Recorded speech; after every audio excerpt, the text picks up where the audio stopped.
ఈ ఉపవాస ప్రార్థన ఇది అంశము ఆయన మీతో చెప్పునది చేయుడి ఉంది కదా. మీకు ఇచ్చిన వాక్య భాగంలో మీరు సురక్షితం పడాలంటే 50వ కీర్తన మొదటి వచ్చిన మన జీవితంలో జరగాలంటే మొదటిగా చేయవలసిందంటే ఆయన మీతో చెప్పునది చేయండి. ఈ ఆపదలు తొలగిపో వరకు నీ రెక్కల నీడలో నేను వస్తానయ్యా. ఒక బాధగా వేదనగా దావీదు మహారాజు తన మామయ్య సౌలు దగ్గర నుంచి పారిపోతారు. అసలు పాట తన మామ సౌలు దావీదును తరుముతున్నాడు చంపడానికి. ఆ చంపే పరిస్థితులలో దేవుడు ఏం చేశాడంటే ఈ పారిపోతూ అయ్యా ఈ ఆపదలు వచ్చినాయి, నేను నీ రెక్కలను దేవునికి రెక్కలని అని దావీదు మహారాజు ధ్యానం చేశాడు. అనగా కోడి చక్కగా పిల్లలు చేసిన తర్వాత ఆ పైన గ్రద్ద కానీ కాకి కానీ పిల్లలు తీసుకెళ్ళేటప్పుడు ఒక కూతేస్తుంది కోడి, తల్లి కోడి. ఎలా అంటే మా ప్రమాదం వచ్చింది కాబట్టి ఈ ప్రమాదం నుంచి బయటపడాలంటే మీరందరూ వచ్చి నా దగ్గరికి రండి ఒక కూతేస్తుంది. తల్లి కూత కోడి కూత వెరైటీగా ఉంటుంది. గింజలు వేసినప్పుడు ఆ యజమానుడు రండి రండి భోజనం చేద్దామంటే అదొక రకమైన కోత. పాము సర్పం మీద కనపడినప్పుడు భయంతో కోత వేస్తుంది. సాయంకాలం టైం అయి పడుకోబెట్టేటప్పుడు బుద్దుగా వాళ్ళు పట్టుకున్నప్పుడు కూడా ఒక రకమైన కోత ముద్దుగా వేస్తుంది. దాన్ని ఇట్లా అంటా ఉంటాం. ఆ తర్వాత గుడ్డుకు వచ్చినప్పుడు ఒక కోత వేస్తుంది. ప్రమాదం వచ్చినప్పుడు ఇంకేం లేదు, పైన ఎగురుతుంది. ఆ ప్రమాదం వచ్చినప్పుడు నేను కాజేటప్పుడు ఒకే ఒక కోత వేస్తుంది. పరుగెత్తి వచ్చి ఆ పిల్లలన్నీ వచ్చినప్పుడు ఈ కోడి తీస్తుంటే రెక్కలతో కప్పిడం మురిగింది. ఈ కాకి చూసి ఎడిపోయింది ఈ పిల్లలు. కాకి అంత జ్ఞానం లేదు, ఆ పక్షికి అంత జ్ఞానం లేదు. ఈ రెక్కల నీడలో తన పిల్లలు భద్రపరచబడ్డారని దేవుడు శ్రమలు ఆపదలు అనేటువంటి వాటిని నీ జీవితంలో వస్తూ ఉన్నప్పుడు దేవుని దావీదు ప్రార్థన చేస్తానయ్యా నీ రెక్కల నీడలో నేను చెప్పకూడదు. ఒకసారి ఎంత మన కోడి పిల్ల అయితే దేవుడేమో తల్లి కోడి. అర్థం కదమ్మా. తల్లిలా లాలించును, తండ్రిలా ప్రేమించును, తల్లిలా లాలించును, తండ్రిలా ప్రేమించును, ముదిమి వచ్చు వరకు ఎత్తుకొని ముద్దాడును, సంక పెట్టుకొని కాపాడును.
తల్లి కోడిలాగా తల్లి కోడి రెక్కలు చాచి దేవుడు దావీదు లాంటి వేదనతో మరణ పరిస్థితిలో పారిపోతున్న బిడ్డలకు సడదొచ్చిన దేవుడు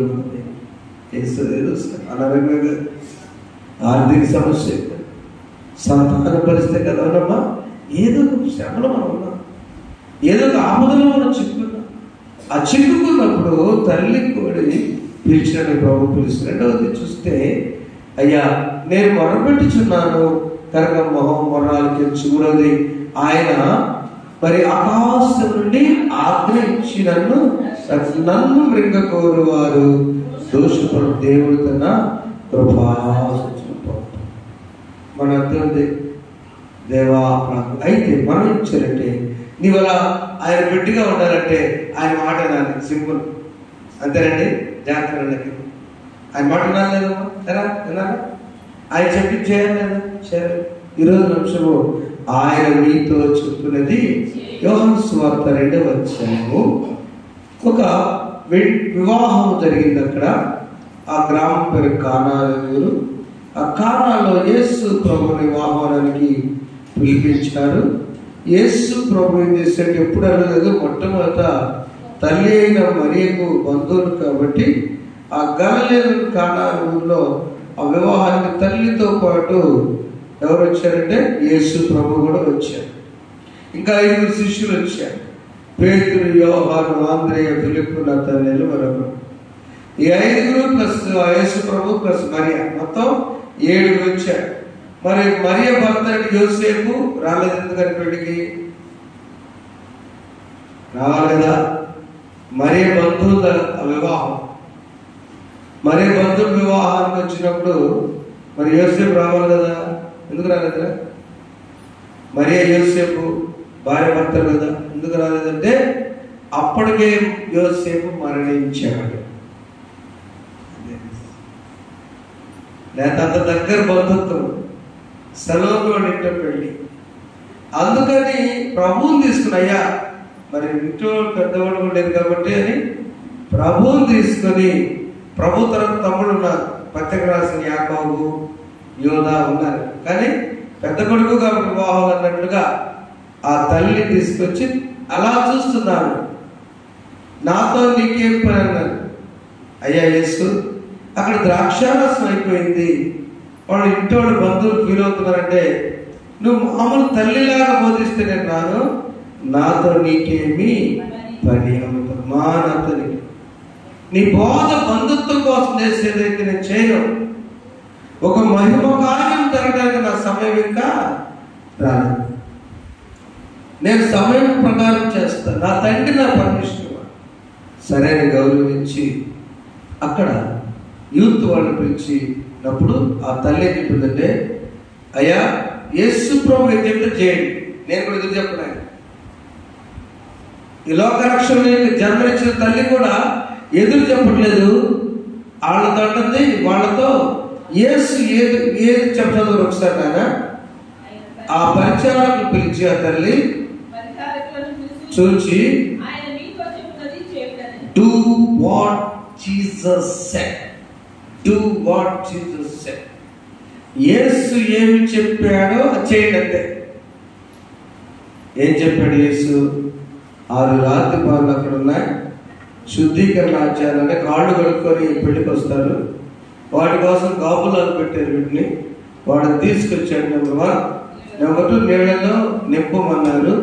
నెంబర్ 3 వడ్డించమన్నారు. ఇంకోటి కోరుకుంటారమ్మా ఎరా వాళ్ళు కాబట్టి కూర్చున్నారు కదా. న్యాయం చెప్పండి.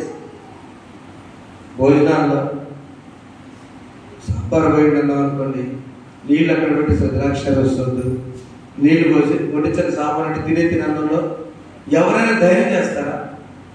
ఎరా పది చెప్పండి. నీళ్ళు అంటే ద్రాక్షాలు వస్తుంది. యేసు ఏది చెప్తే చేయండి ఎవరు చెప్పారు? ఎవరికి? పరిచారం సర్వ్ చేసేవాళ్ళు చెప్పారమ్మా. పెద్దలను గౌరవించటం పెద్దోడే చెప్పింది, మరి మాట చెప్పింది. ఎందుకంటే ఈయన రక్షకుడయ్యా, ఈయన ఏం చెప్తే చేస్తే మన సక్సెస్. ఈ మధ్యాహ్నకాల సమయంలో నా ప్రియమైన దేవుని బిడ్డలారా, యేసు ఏది చెప్తే చేసిన వాళ్ళందరూ కూడా ఫలితాలు పొందారు. ఇక్కడ కూడా ఆ ద్రాక్షారసము రంగు మారిపోయింది, రుచి మారిపోయింది. కానా విందులో గొప్పగా దేవుడు అద్భుతంగా చేసి చెప్పకూడదు. ఒకసారి గట్టి చెప్పకూడదు. కానా విందులో అక్కరని నీళ్ళను రసముగా మార్చితే కానా విందులో అక్కరని నీళ్ళను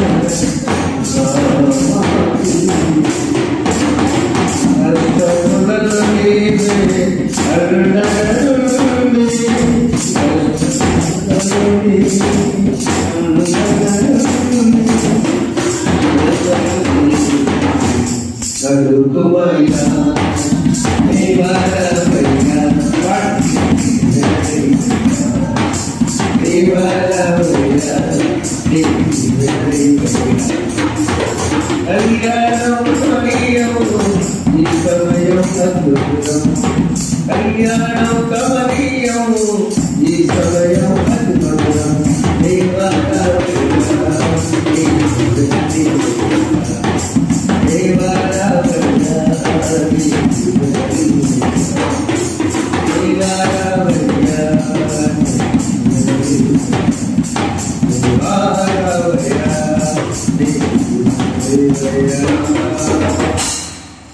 కొడుకులందరూ నవ్వుకుంటారు. మా అబ్బాయి ఇప్పుడు పాడతాడు అంతేగా పాట. కూతురులందరూ కూడా నవ్వుకుంటారు. మా అమ్మాయి కూడా అంతేగా పాట పాడితే కోసం. ఎప్పుడు ఈ పాట పాడుకున్నామంటే యేసు ప్రభువుని నమ్మినప్పుడు, ఆ ఇంటికి పిలిచినప్పుడు, ఆయన చెప్పింది చేసిన ఈరోజు అంశం తల్లి.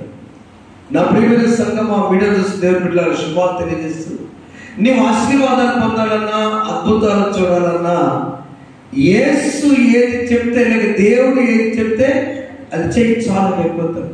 చూద్దాం కొంతమందిని త్వరగా.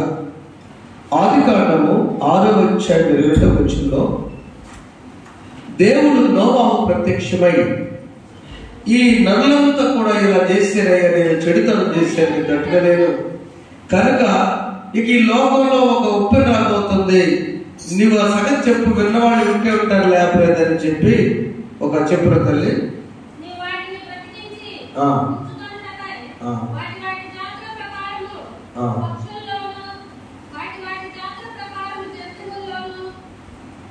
చేయమని. అంతే కదా, దేవుడు ఒక నోవాహు ఆర్డర్ చేసి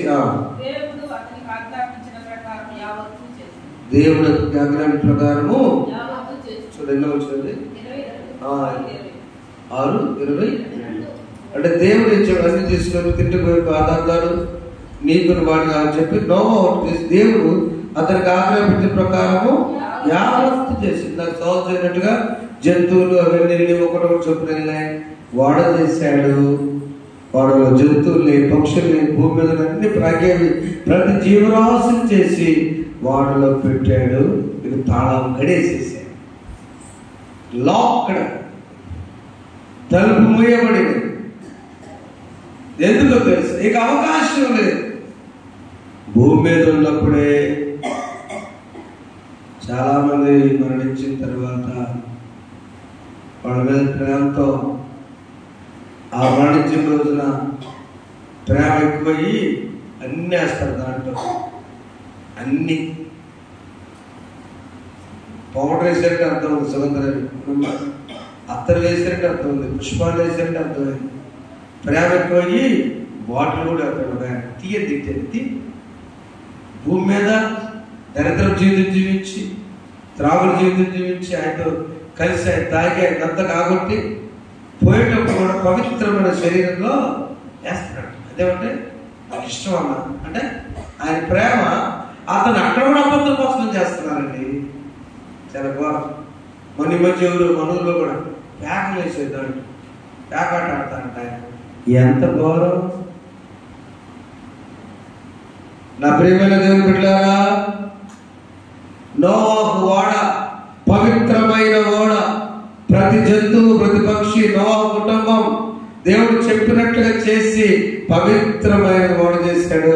వర్షం రానే వచ్చింది, ఆకాశ వర్షాలు వచ్చినాయి, తోములు వచ్చినాయి, అదంతా కూడా మునిగిపోయినది. కానీ నోవా కూడా మాత్రం తెలియదు. అర్థోసారి ఎక్కడ పడుతుంది. ప్రైజ్ ఇప్పుడు కూడా ఉందా వాడ అరారాత కొండ మీద దేవుడు చెప్పింది చేస్తే ఆ ఒక్క కొండ మీద రక్షించబడింది.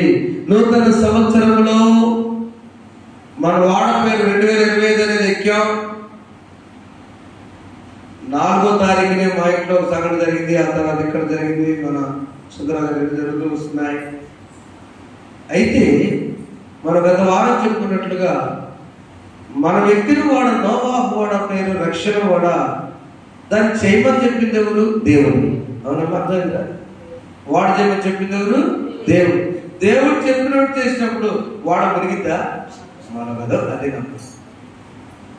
దేవుడు చెప్పినట్టు చేస్తే వాడ నీ సమస్యలు, నీ కుటుంబాన్ని వాడను లాగుతున్నప్పుడు, ఈ ప్రవాహంలో కొట్టుకుపోదని భయపడినప్పుడు కొట్టుకుపోదని నమ్ము, దేవుడే తెలుస్తాడు. రెండవది, అబ్రహాము 22వ అధ్యాయం ఆదికాండంలో తన కొడుకు దేవుడు ఇవ్వమని అడగానే ఇచ్చేసాడు తప్ప వెనక్కి కూడా నాకు ఎందుకు ఇట్లా చేసేవయ్యా, ఏంది పరిస్థితి అనలేదు. ఎందుకంటే వాగ్దానం చేసింది అబ్రహాముకు దేవుడు.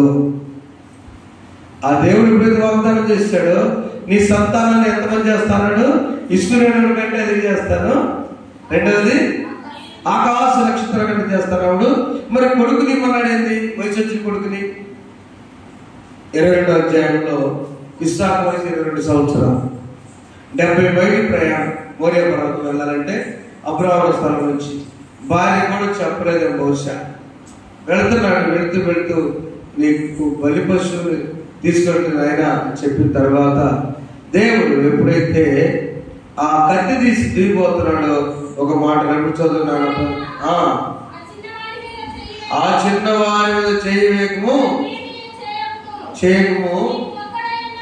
నీకు ఒక్కడైన నీ కుమారుని నాకు వినలేదు కనుక నీవు దేవుడికి భయపడిన వాటిని చెప్పబడ్డాము. ఒకసారి దేవుడికి భయపడమంటే అదేంటి? సిలువ కట్ట పెట్టేసుకోవడం కాదు. బైబిల్ పట్టుకున్నప్పుడు నేను పరిశుద్ధులు పెట్టుకోవడం కాదు. యెహోవాకు భయభక్తుల వారు ఈలాగా ఆశ్రయించబడ్డంటే కొడుకులు అయితే కొడుకులు చేసేటట్టు అర్థమైంది. మన కొడుకులు మరి కాదు. నీకేది ఇష్టమో అది దేవుడికి ఇవ్వాలి. మనకేది ఇష్టం అమ్మా? చలికాలం పడుకోవడం ఇష్టం. ఎలా అంతేనా? సరే ఉంటే వస్తుంది. కానీ చలికాలమే క్రిస్మస్ ఆరాధన మనం చేసుకుంటాం. వేసవి కాలంలో ఉదయం బాగుంటుంది, సాయంత్రం అంతా చెమట పోస్తూ ఉంటుంది. కొంచెం గాలి హాయి కొడుతుంది. సాయంకాలం హాయి కొట్టే సమయంలో ఇంటి దగ్గర ఉండకుండా లెట్టి దినాలు, శ్రమ దినాలు వచ్చి నేను నిన్న గురువారం ఉదయకాలంలో అందరూ వచ్చారు. వందనాలు. రాలేకుండా కూడా వస్తున్నారు. ఇవాళ శుక్రవారం చావకాలంలో కూడా ఉదయకాలం పెట్టాయి. నెలకు ఒకసారి కదా ఏమా? నెలకు ఒకసారి. వేకువ ఆరాధన ఎప్పుడైతే మనం సంవత్సరం ఒకసారి తీసుకుంటాం. క్రిస్మసే కదా. మరి ఇప్పుడు ఏం చేస్తున్నాం? నెలకి ఒక్కసారి. నాకు చింత లేదు ప్రభు అని మనం చేసుకుంటాం. దేవునికి భయపడటానికి నువ్వు సిద్ధంగా ఉంటే అదే నోవాహు వాడుతో.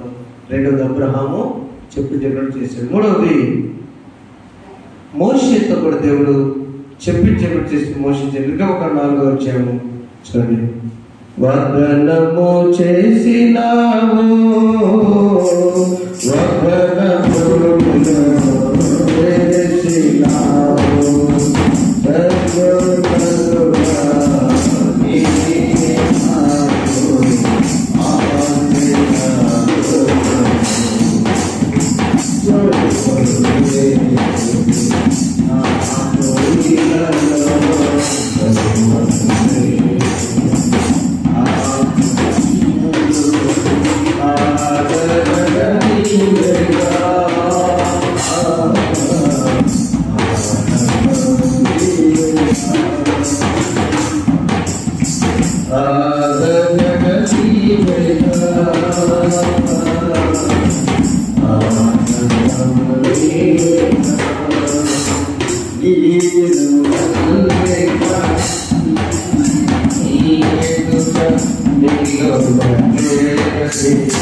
అసలు ఎంత గొప్ప మాట. ఈ లోకంలో ఎవరు లేరు నాకయ్యా, ఎవరు ఆదుకోరయ్యా. సర్వోన్నత నువ్వు వాగ్దానం చేసి అబ్రహాం అన్న మాట ఈ మాట అబ్రహాం పాడుకోవాలి. ఏకైక కొడుకు తీసుకురమ్మంటావేందయ్యా, ఏకైక కుమారుడు తీసుకురమ్మంటావేంది అని ఎదురడకుండా మన అంశం ఏంటమ్మా, కాంప్లెక్స్ ఇవ్వండి, ఆయన మీతో చెప్పినది చేయండి. ఏం చెప్పాడు నోవాహుతో, నువ్వు వాడ చేయ్యా, వాడలో నువ్వే నీ కుటుంబం కాదు అందరూ చెప్పిన మాట అన్నాడు. ఎవరు వెళ్ళా, దేవుడు ఆయన రక్షించాడు. అబ్రహాం దేవుడు అంటే నువ్వు బయలుదేరి అన్నాడు. ఆయన అక్కడి నుంచి సొంతం నుంచి బయలుదేరిన అవసరం దేవుడు వాగ్దానం చేశాడు. నీకు గొప్ప సంతానాన్ని ఇస్తారయ్యా, ఇసుక లెక్కేస్తావా, ఎట్లా లెక్కేస్తారయ్యా ఇసుక, ఆకాశ నక్షత్రం లెక్కేస్తావా, ఎలా అయ్యా అనిపిస్తా. మరి అలాంటి దేవుడు ఇదేంటి మధ్యలో కొడుకు అడిగాడు కదా, ఏమడిగాడు, బూడిదైపోయే వరకు కాల్చమన్నాడు. అది దహన బలి అంటే ఏదో చంపేయడం కాదు, బలించడం కాదు.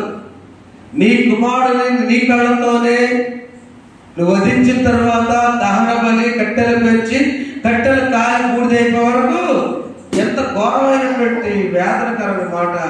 ఆ పరీక్ష అబ్రహాం పెట్టి ఒక్కసారి ఆలోచిస్తే చాలా భయం వేస్తుంది కదా. అమ్మగారిని జస్ట్ ఆపరేషన్ చేయడం తీసుకెళ్తుంటేనే గుల్ల అయ్యాము సగం. రెండో గుల్ల వీడియోలో ఏదన్నా జరిగితే మా సమూహం ఏదంటే గొడవ మనిషికుండే ఏమో నీకంటే అనుభవం రాయించుకున్నారు సౌకర్యం భయం ఎప్పుడే.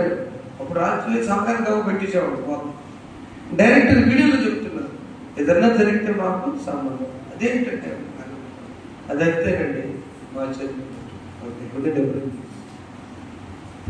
పెట్టారా, దేవుడే కదా పిలిచింది, దేవుడే కదా వాగ్దానం ఇచ్చింది.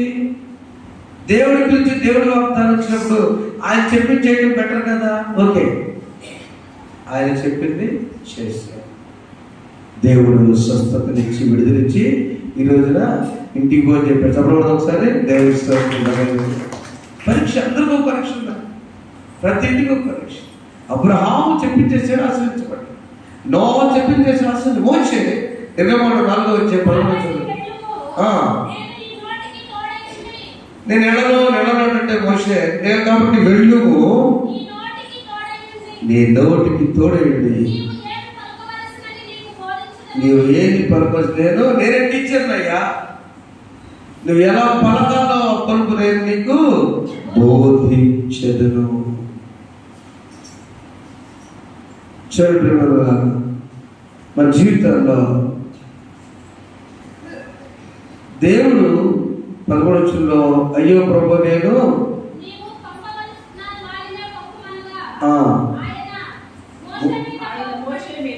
కోపపడి లేవులకు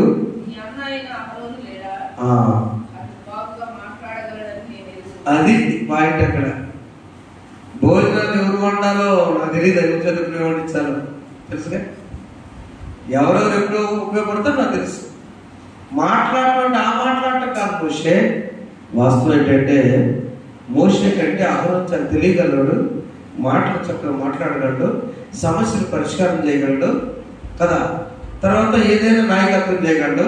ఇశ్రాయేల్ పరిపాలించడానికి, ఇశ్రాయేల్ని నడిపించడానికి ఎవరు ఎన్నుకున్నాడు దేవుడు? మోషే. ఎందుకు? ఆరోజు బాగున్నాడుగా.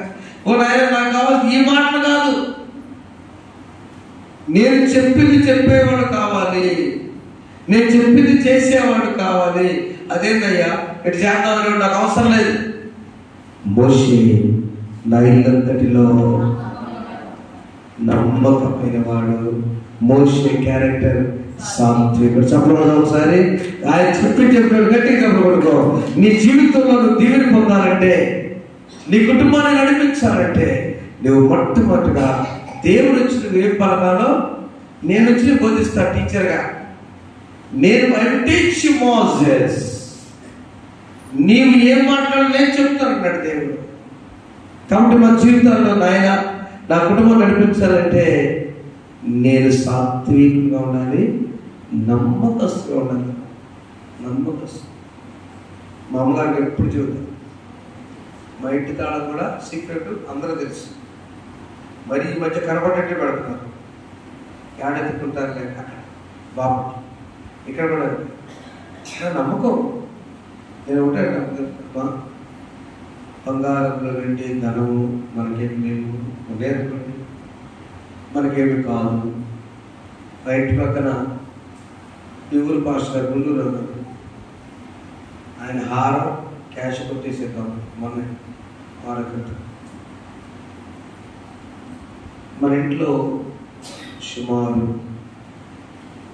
16 సంవత్సరాలు ఇల్లు పెట్టి నా బిడ్డలు ఎప్పుడు ఎన్నడూ కూడా బకెట్ జగ్గు కూడా పాలు. దేవుని స్తోత్రం, హల్లెలూయా. నీవు నా పక్షమై ఉన్నావు గనుకే జయమే జయమే ఎల్లవే జయమే. నీవు నా పక్షమై ఉన్నావు జయమే జయమే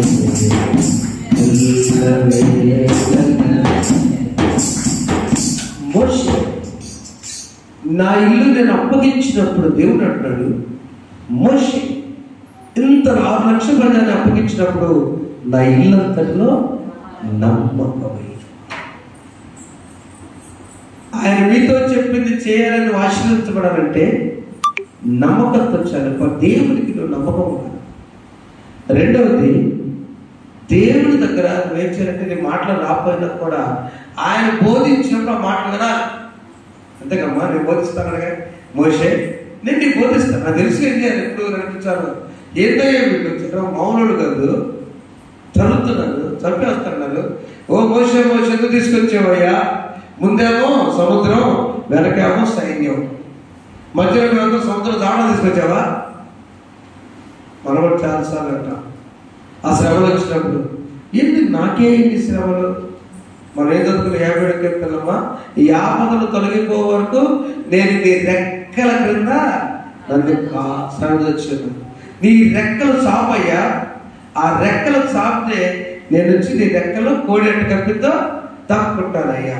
ఇంకేం కావాలి? మరి దేవుని రెక్కలు ఓపెన్ చేసినప్పుడు విమానం రెక్కలు చిన్నగా ఎలా అంటున్నాడు,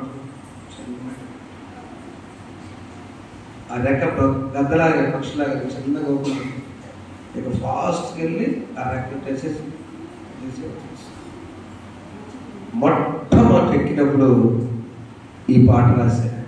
ఫస్ట్ టైం మనకి కానీ ఆ రెక్కలు చూస్తూ కొత్తగా ఎక్కిన ఆశ్చర్యం ఉండదుగా. 27 సంవత్సరాలు ఎక్కగానే వాళ్ళు చెప్పారు, మీరు నీళ్ళలో పడితే ఫస్ట్ చెప్పారు వాళ్ళు, మీరు గబగబా జాకెట్ వేసుకోవాలి, మీ సీట్ ఉంటుంది, బెల్ట్ పెట్టుకోవాలి, పారాషూట్ అయింది, మీరు ఏం పర్లేదు, నీళ్ళలో ఉంటారు, సముద్రం తిరుగుతున్నారు. జట్టుంది ఎక్కగానే సొమ్మ అంటారు, ఇదేందమ్మా వాళ్ళు చెప్పేది. ఎక్కగానే జాకెట్ వేసుకోవాలి, మీరు సముద్రంలో పడ్డప్పుడు ఇలా ఉండాలి, మీ బుచ్చి కింద ఆ పారాషూట్ ఉంటుంది, ఇదే నాదే బండి, అది పడుతున్నప్పుడు మనం చక్కగా సర్దేసి పెట్టడానికి ఎంత భయం వేస్తుంది. వాళ్ళు చెప్పడం వరకే వెళ్ళిపోతారు. కానీ నేను ప్రార్థన చేశాను, ఇది ఇంత ఎత్తుందని చెప్తున్నారు, ఈ రెక్కలు కాపాడుతారు, రెక్కలా ఉన్నావు, ఈ రెక్కలు కాదు నీ రెక్కలు నన్ను కాపాడు. దేవుని స్తోత్రం. హల్లెలూయా. ఉన్నతమైన నీ నామము ఊహలకన్నది నీ మార్గము ప్రతిదినమును ధ్యానిస్తును ప్రభువాన ఆత్మతో నీ పరిశుద్ధ సన్నిధిలో. ఉన్నతమైన నీ నామము ఊహలకన్నది ప్రతిదినమును ధ్యానిస్తును ప్రభువాన ఆత్మతో నీ పరిశుద్ధ సన్నిధిలో.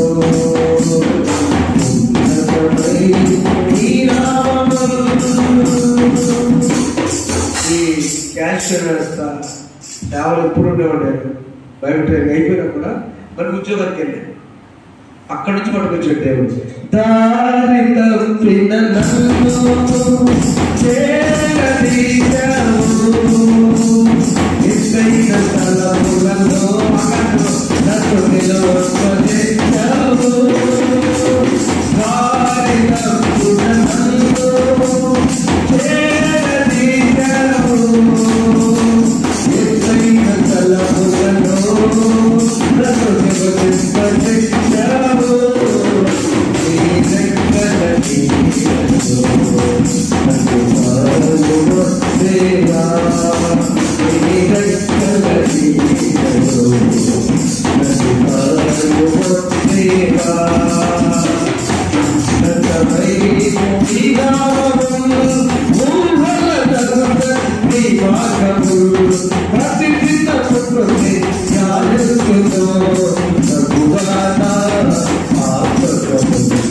పరిశుద్ధ సన్నిధిలో, పరిశుద్ధ సన్నిధిలో, పరిశుద్ధ సన్నిధిలో. ఈరోజు మనం చదువుకున్న వాక్యం, దావీదుకి మామ సౌలు తరుతుంటే ఆపదలు వచ్చినప్పుడు ఆయన రెక్కలు ఆయన దావీదో నేనేం చెప్తాను చేయి. మన వాక్యం ఏంటి కూడా ఆయన మీతో చెప్పినది చేయండి. జీవితాల్లో దేవుడు అనేక అద్భుత కార్యాలు ఆశ్చర్యకార్యాలు జరిగిస్తాడు. ఆయన మరే ఆశ్చర్యకార్యం జరిగించాడు. రాత్రి గురువారం ప్రార్థన నేను ఆపరేషన్ థియేటర్ జంబా తీసుకొచ్చి ఐసీయూలో పెట్టినాక నేను వచ్చేసి స్నానం చేసి ఆత్మ ఫలం గురించి అమ్మగారు చెప్పారు కదా. చూడండి, ఆత్మ ఫలం పాట మొత్తం పూర్తి అవుతుందండి. ఆ లైట్నెస్ ఆత్మ ఫలము, ఆనంద ఫలము, అద్భుత ఫలము, ఆశీర్వాదం అని ఆత్మఫలం. చూడండి, ఆత్మఫలం, ఆనంద ఫలం. ఆత్మఫలం అంటే ఆనందం కదా, అది అద్భుత ఫలము, అది ఆశీర్వాద ఫలం. కాబట్టి ఆత్మఫలం ఒకటి ఉంటే ఆనందమే కదా, ప్రేమ, సంతోషం, సమాధానం ఏంటి కదా. అది ఎలా అంటే అద్భుతం. ప్రేమ ఉండడం ఈజీగా జరిగి అది అద్భుతం, అది చివరికి ఆశీర్వాదం. లైన్ రాశారు, ఆత్మఫలము, ఆనంద ఫలము, అద్భుత ఫలము, ఆశీర్వాదం అంటే ఆత్మఫలము, ఆనంద ఫలము, అద్భుత ఫలము, ఆశీర్వాదం. కూర్చోండి. దేవుడు చెప్పినట్టు చేసినప్పుడు నీ ఎంత శ్రమలైనా ఎంత కష్టమైనా చేయటం కష్టం. నోవాహు దేవుడు చెప్పినట్టు చేసిన తీసియా ఎర్ర నెట్లో నోవాహు ఓడగడుతుంటే కొడుకులు వచ్చి అమ్మ ఏంది నాని పని చేస్తున్నాడు, నింద వస్తున్నాడు, ఏంది ఓడేంది కొట్టేదంటే, అయ్యా దేవుడు మీ నాన్న చెప్పాడు, ఆయన మాట నేను విన్నాను, నేనైతే మీరు చేయండి అన్నాడు. వాడలు వచ్చి ఏమండి ఏంది మామయ్య గారు అని చెప్తాడు. నేను ఇదే మాట మా అమ్మని అడిగానమ్మా, మా అమ్మ పోయి మా నాన్న అడగకుండా చెప్పింది. దేవుడు నా నాన్నగారు చెప్పారు, నాన్నగారు అమ్మగారు చెప్పారు, అమ్మ నాకు చెప్పింది, నేను నీకు చెబుతున్నా. మనకెందుకు చెప్పింది చెయ్యి. అంతేగా. ఇక అమ్మలక్కలు అడిగి ఉంటారు ఈ కోడలు, అమ్మ ఏది మీ అత్త మామూలు నోవాడు మాకు ఎందుకండి, మా మామయ్య గారు అత్తయ్య గారు చెప్పారు, అత్తయ్య గారు మా వారికి చెప్పారు, మా వారి నాకు చెబుతున్నారు, మీ ఎదుగురం సర్దుకోండి. చెప్పగలవా? అందుకే నోవా కుటుంబము రక్షించబడి చెప్పబట్టుకో. నీ కుటుంబంలో దేవుడు యజమాని అని చెప్తే, దేవుని వాక్యమైన యజమానుడుగా భార్య అని చెప్తే నమ్మాలి. ఒక భార్య చెప్పినప్పుడు భర్త విశ్వసించాలి, వాళ్ళదే చెప్పిన బిడ్డలు అనుసరించాలి. యేసు చెప్పింది చెప్పినట్లుగా చేస్తే కానా విందులో ద్రాక్షారసం, నీళ్లు ద్రాక్షారసంగా నీ జీవితం, మన జీవితాలు అలా దొరుకుతాయి. అబ్రహాము అంతే, చెప్పినట్టు చేశాడు. కొడుకుని తీసుకెళ్ళాడు. ఆ కత్తి చూసినప్పుడు దేవుని దూత వచ్చి, ఆగయ్యా నాయన, నువ్వెంత గుండోడువా, దేవుని భయపడవా, చెప్పినట్టు చేసే నువ్వు ఆశీర్వపడ్డవని ఆశీర్వదించాడు ఇస్సాకుని దేవుడు. మూడవదిగా మోషే, నేను చెప్పినట్టు చేయనైనా ఎంతమంది నాయకత్వాన్ని నువ్వు నడిపించావు. చివరిగా ఒక గుడ్డివాడు యోహాను సువార్త 9 వచ్చాడు. అక్కడ అయ్యా చెప్పినట్టు చేయని చదువు తల్లి ఆల్రెడీ వచ్చారు చూడాలా. ఎప్పుడైతే స్వస్థత కావాలంటే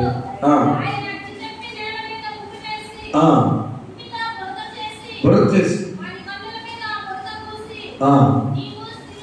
నీవు సిలోయమను కోనేటికి వెళ్ళి చెప్పాను.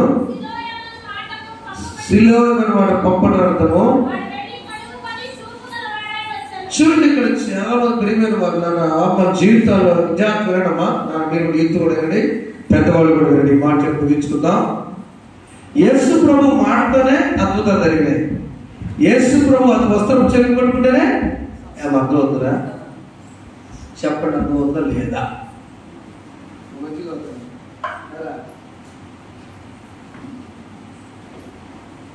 యేసు ప్రభు మాటలోనే దాసుడు, శతపథి దాసుడు ఎక్కడ ఉంటే చెప్తే కరెక్టే. యేసు ప్రభు చూస్తే కూడా స్వస్థే, యేసు ప్రభు పట్టుకుంటే స్వస్థే, వస్త్రం చెవి పట్టు కూడా లే, చచ్చిపోయిన లాజరులే అంటే మాట కూడా. మరి ఇట్లాంటప్పుడు ఈ గుడ్డివాడికి మాత్రం నేను తడిలేదు ఉమ్మేసి, ఆయన ఉమ్మే అనేసి కొరత పూసి కడుక్కొని అడగలమన్నాడు. ఎట్ట తెలిసేవారికి కోనేరు తెలుసు, వాళ్ళకి తెలుసు. సరే, ఇతను మధ్యలో ప్రశ్న ఇచ్చు, అయ్యా నువ్వేదో ఇప్పుడు కళ్ళు స్వస్థ చేస్తే నేను చేస్తా కానీ ఎదురు మాట్లాడా? చెప్పటమ్మా, ఎదురు మాట్లాడా? నా సోదరులారా వినండి, యేసు ప్రభు నీకు స్వస్థత కావాలి, చూపు కావాలంటే యేసు ఏం చెప్పితే అది చేయాలి. నీ కుటుంబంలో సమాధానం కావాలి, నీ కుటుంబంలో ఆశీర్వాదం కావాలంటే ప్రభువు మాట మిళితమైనటువంటి ఆ ఉమ్ము అనేటువంటిది ఏంటంటే దేవుని వాక్కుకు సాదృశ్యం. దేవుని వాక్కు భూమి మీద పడినప్పుడు జాగ్రత్త, ఆ పొడి పొడిగినటువంటి భూమి ఈ యేసు ప్రభు మాటతో తడైపోయి, అంతే కదా, ఉమ్మేసినట్టు తడే కదా, ఆ మన్ను వచ్చిందా, దిగట వచ్చింది కదా, అర్థమైందమ్మా? కళ్ళుకి ఆ మన్ను ఎట్లుండాలంటే చేతికి రావాలి కదా, లేదా మట్టి అయితే జారిపోతుంది. ఇక్కడ జారిపోకుండా ఆ మన్నును తీసుకొని ఇలా వచ్చి, ఇదిగో అక్కడ ఒక శిలను పవిత్రమైన కోనేరు ఉంది. అక్కడ 2 దారుల నుంచి నీళ్లు అక్కడ కలుస్తాయి. ఆ 2 దారుల నుంచి జల ఒక కోనేరుగా ఉంది. ఆ కోనేట్లో నువ్వు కడుక్కుంటారు కదా, వాడు ఎంత నమ్మకం వెళ్ళాడంటే, జాగ్రత్త నడవండి. నా జీవితంలో కోనేరు ఎప్పుడు వచ్చిందా, కోనేరు చెప్పుడా అనుకున్నాడా, లేకపోతే ఏం తీరేది చెప్పుడు అనుకున్నాడు? ఆయన దేనికో చూసే జాగ్రత్త. చిన్న పాయింట్, కోనేటి కోసం ఎదురు చూచాడు, కోనేటికి వెళ్ళాడు, అక్కడ కడుక్కున్నాడు. కొనమన్నాడా, కడుక్కోమన్నాడా? ఏం లేదు, జస్ట్ కోనేటికి వెళ్ళి ఆ కళ్ళలో ఉన్నటువంటి దుమ్ము మనం కడుక్కుంటామే ఎట్లా కొట్టుకొని, అంతేగా. అలా ఏమనుకున్నా, నా యేసయ్య నీళ్ళు అన్నాడు, బహుశా ఇలా తీసరికి చూపు వచ్చింది. గట్టి చెప్పకూడదు. దేవుని స్తోత్రం. ఈ ఆధ్యాత్మికపరమైన దేవుని సన్నిధి అనేటువంటి కోనేటికి వెళ్ళి, దేవుని ఆలయం అనేటువంటి కోనేటికి వెళ్ళినప్పుడు మనలో ఉన్నటువంటి ఏ కల్మషమైనా దేవుని వాక్యంతో మిళితమై, దేవుని వాక్యం మన విశ్వాసం, మన నడక 3 దేవుని మాట, విశ్వాసం ఏంటంటే ఉమ్ము, ఆయన ఏదో ఒకటి పూస్తే కానీ ఆ నమ్మడం.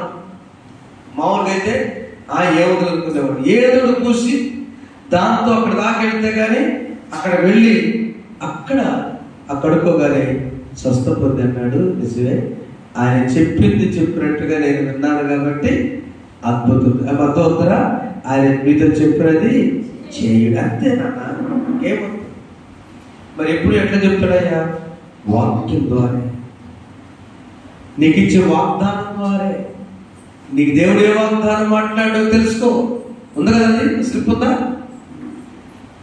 దేవుడి వాగ్దానం వచ్చిన మాట ఒక్క సంవత్సరానికి వాగ్దానం, మరి నెల కూడా దేవుడు వాగ్దానం ఇస్తున్నాడుగా. నెల ఇచ్చే వాగ్దానం పడ్డ వాగ్దానం కదా. కాబట్టి నిరీక్షణ మనం ఏం చేస్తుంటే విశ్వాసం 3 తెచ్చుకోవాలి. మొట్టమొదటి ఏంటంటే ఆయన చెప్పిన మాటలు మనం నమ్మాలి. అవునా? ఏం చేయాలి? నమ్మాలి. 2 నడవాలి. ఎక్కడికి? సిలువలోనే పోనేటి. నమ్మాలి, నడవాలి. 3వది నిరీక్షించాలి. ఆ నమ్మడానికి ఎంత దూరం ఉందో అక్కడికి కదరా నిరీక్షణ కలిగి, ఆ కోనేటి నేను వెళ్తున్నా, ఖచ్చితంగా కోనేటి నేను చూస్తాను, ఆ కోనేటి దగ్గరే నాకు అద్భుతంగా నిరీక్షణ కలిగి వెళ్ళిపో. అదే మన విశ్వాసం. నమ్ము, నడువు, నిరీక్షించు. చెప్పండి, నమ్ముదాం. అవునా? దేవుని మాటను నమ్ముదాం. ఆయన ఏం చెప్తారు చెప్పండి? నమ్మిక కలిగి ఉందాం, నడుద్దాం. ఎక్కడ నడుద్దాం? దేవుని సన్నిధి నడుద్దాం. 3వది నిరీక్షణ కలిగి. ఆయన ఎప్పుడేం చేస్తాడో ఆ సన్నిధికి వచ్చాము. ఏ నిరీక్షణ అంటే ఆ నీళ్లు తీసుకున్న దాకా మనం నిరీక్షించి కడిగినప్పుడు దేవుడు అద్భుతకరమైన జీవితం. ఈ 5 మాటలు 4 మాటల్లో చెప్పండి, నా వైపు చూడండి. నోవా దేవుడు చెప్పినట్టు చేశాడు. తన కుటుంబం ప్రమాదం నుంచి రక్షించబడి. అబ్రాహాము చెప్పినట్టు చేశాడు. దేవుడు అబ్రాహాముని మన ప్రార్థనలో ఫస్ట్ పెట్టేటట్టు చేశాడు. అబ్రాహాము దేవా, ఇస్సాకు దేవా, ఫస్ట్ పెట్టేటట్టు చేశాడు. అక్కడ పరలోకంలో రాజుగారు చచ్చిపోయినప్పుడు, ధనవంతుడు పేదలాగా చచ్చిపోయినప్పుడు అబ్రాహాము రొమ్మును అనుకున్నట్టే మన విశ్వాసులు అందరూ కూడా ఆయన రొమ్మును ఆనుకునేటట్లుగా దేవుడు అబ్రాహాము పెద్దోడిగా పెట్టాడు. 3వది మోషే, అమాయకుడు, నమ్మకస్తుడు, దేవుడి దగ్గర నమ్మకమైన వాడు. మోషే సాత్వికుడు. అలా మనకొని ఉంటే మనం దేవుడు ఏం చేస్తాడంటే, మీకు వెనక ఎన్ని శత్రువుల సైన్యం వస్తున్నా, ముందు ఎర్ర సముద్రాన్ని మురిగిపోయి వచ్చిన దేవుడి మధ్యలో వచ్చి కాపాడుతాడు. ఓరగా ఎదిరించింది చూడు. 4 గుడ్డివాడు తాను ఎప్పుడైతే అయ్యా నా జీవితం అయిపోయింది అనుకున్నప్పుడు ఆశ కలిగి ఉన్నాడు, నమ్మాడు, నడిచాడు, నిరీక్షించాడు. అది మనం కలిగి ఉన్నాము. అలా నడిపించిన పరిశుద్ధ దేవుడు మనకు సహాయం చేయను కాక. అందులో ఒక ప్రశ్న, యేసయ్య చెప్పింది మనం చేద్దామా? యేసయ్య ఏం చెప్పాడు? నా వలె ఉండండి, నన్ను పోలి నడవండి, నాలాగా నడవండి, పవిత్ర జీవితం జీవించండి, విశ్వాస జీవితం జీవించండి. అందరూ లేచి నిలబడదాం. అందరూ కూడా లేచి నిలబడదాం. ఆ ప్రభువును ఒక్కసారి మనం అడుగుదాము. నీ నామము ఎంతో బలమైనది, ఎంతో బలమైనది. నీ నామము చున్నాల పోలైనను, సంతోషముగా వెళ్ళింది ప్రార్థించిన వెంటనే. రక్షించే హస్తము, ప్రార్థించిన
బైబిల్ గ్రంథం ఒకసారి పట్టుకో,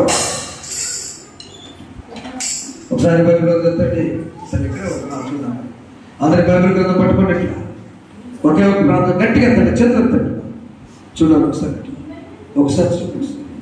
దేవా, మోషే ప్రార్థన చేస్తే మనం గుర్తించావు అంటే ఒక్కరోజు ప్రార్థన పరిమారుకుంటే గుర్తించరు దేవుడు.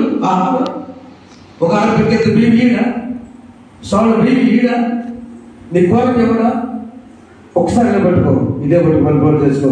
మోషే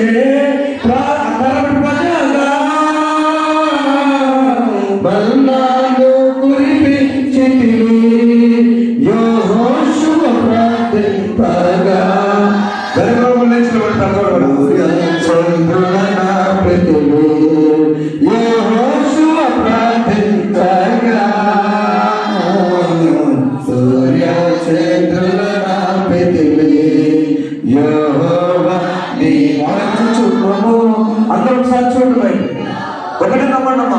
ఓకే, మనకు ఆ పాట వచ్చు. ఒకసారి చూడు. నిజంగా నువ్వు నమ్మితే నీ మోషే నీ చేతులు ఏమవుతాయి? కారణంగా నేనే చేస్తా. నీ చేతులు వదిలిపెట్టి సముద్రం ఎట్టయ్యా, సైన్యం ఎట్టయ్యా, పోషణ ఎట్లయ్యా, ఎట్లా బ్రతకాలి అంటున్నావు? నీ చేతుల్లో మోషే కర్ర దేవుని వాక్యం అనే కర్ర. ఇది స్వస్థత ఇచ్చింది, ఇది నడిపించింది, ఇది నీ బిడ్డల గురించి ఆలోచన చేస్తుంది. నిన్ను బలపరచు. ప్రార్థన చేసుకుందాం ఒకసారి. అదే బైబిల్తో మోకరించి ప్రార్థన చేసుకుందాం. మోకరించి ప్రార్థన చేసుకున్నాను. ఒక్కసారి ఒకే ఒక్క ప్రార్థన అడుగు ప్రభువుని. అడుగు చున్నాము దేవా,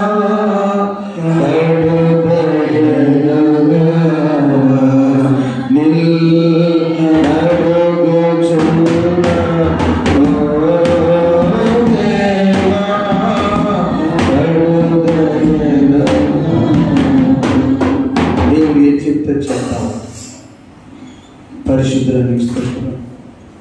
ఈ మధ్యాహ్న కాలంలో పాస్తానికి వచ్చి మీరు జ్ఞాపకం చేసుకోండి, ఆశీర్వదించి వాక్యం ఉన్న ప్రతి బిడ్డ నీరు పెట్టి ఫలించి బలపరచ వారి కుటుంబాలు, వారి జీవితాన్ని వర్ధిల్లేటట్టు చేయండి.